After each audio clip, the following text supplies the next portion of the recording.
కిందికి దూరినవురా రాంబాబు ఇంట్లోకి రమ్మంటే నిన్ను రాంబాబు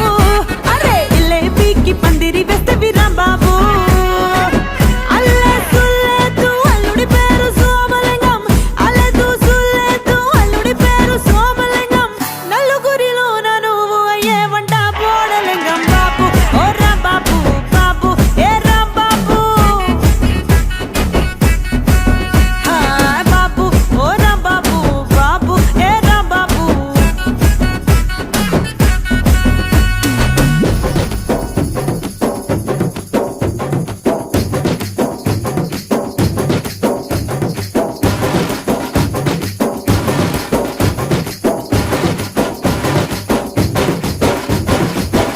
ఓసిని తస్స